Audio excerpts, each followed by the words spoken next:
So hello students, I hope आप लोग बढ़िया होंगे। तो आज मैं फिर से आप लोग के लिए एक नया वीडियो लेके आया हूँ। आज का वीडियो बहुत ही इम्पोर्टेंट है। बेसिक्स मैथमेटिक्स आज हम लोग पढ़ने वाले हैं, जो कि होगा पाइथागोरस थ्योरम। चलिए without wasting any time let's get started.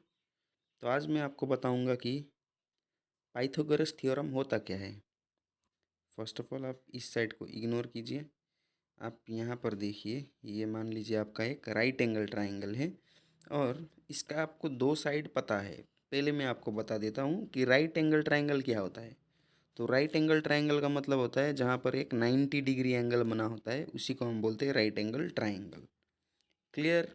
तो उसके एक जो ये जो सीधा खड़ा हुआ जो पोर्शन रहता है, जो इस साइड को हम बोलते हैं हाइट, और जो निचला वाला भाग, ये वाला भाग को हम बोलते हैं बेस। क्लियर।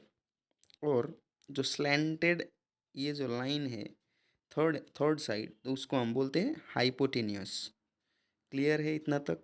तो आप सोच रहे होंगे ये 3 4 5 क्या है, राइट। चलिए बताता हूँ मैं आपको।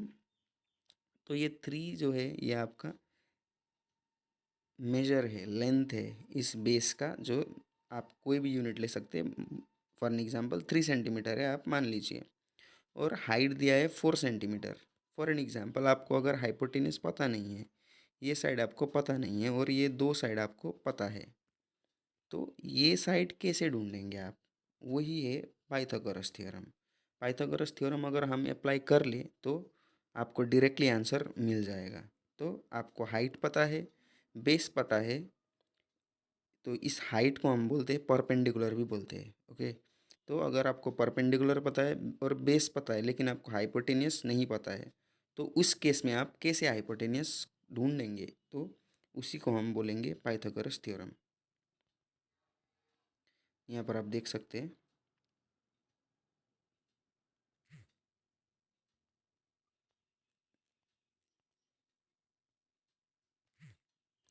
ये जो आप फॉर्मूला देख रहे हैं, H square is equals to P square plus B square. तो एच क्या है, मैंने बताया था आपको, hypotenuse, is equals to P square perpendicular और B square base square. Clear है। तो हमको ढूंढना है क्या, हाइपोटेनियस। ये 5 आपको पता नहीं है मान लीजिए, हमको ढूंढना है हाइपोटेनियस। तो उस केस में हम फॉर्मूला का यूज़ करेंगे, पाइथागोरस थ्योरम का यूज़ करेंगे।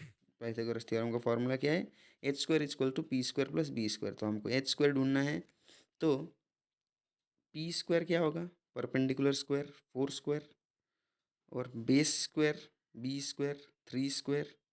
तो 4 स्क्वायर प्लस 3 स्क्वायर, 4 स्क्वायर होगा 16 और 3 स्क्वायर होगा 9, और एच स्क्वायर। तो एच स्क्वायर, तो ये स्क्वायर इधर चला जाएगा, इस साइड जाके बन जाएगा रूट। तो एच इज इक्वल्स टू √25। तो √25 का वैल्यू होता है 5। अगर आप नहीं समझे तो मैं बता दूं, √25 को हम लिख सकते हैं 5 × 5, राइट। तो दो 5 एक में एक 5 बन जाएगा और ये रूट निकल जाएगा, तो इसीलिए आंसर होगा 5। तो जैसा कि आप लोगों ने देखा यहाँ पर 5 मैंने ऑलरेडी लिख दिया था। तो इसी प्रकार हम हाइपोटेनियस को ढूंढ सकते हैं पाइथागोरस थ्योरम का यूज़ करके। और अगर आपको हाइपोटेनस पता है और बेस पता है और परपेंडिकुलर आपको नहीं पता है, तो आप इसी फार्मूला का यूज़ कर सकते हैं, जहाँ पर हाइपोटेनस बनेगा आपका 5 स्क्वायर जो कि 25, और बेस स्क्वायर 9 स्क्वायर इधर चला जाएगा, तो 25 माइनस 9 बन जाएगा आपका 16। तो 16 और पी स्क्वायर का स्क्वायर इधर जाने से रूट बन जाएगा, तो √16 होता है 4।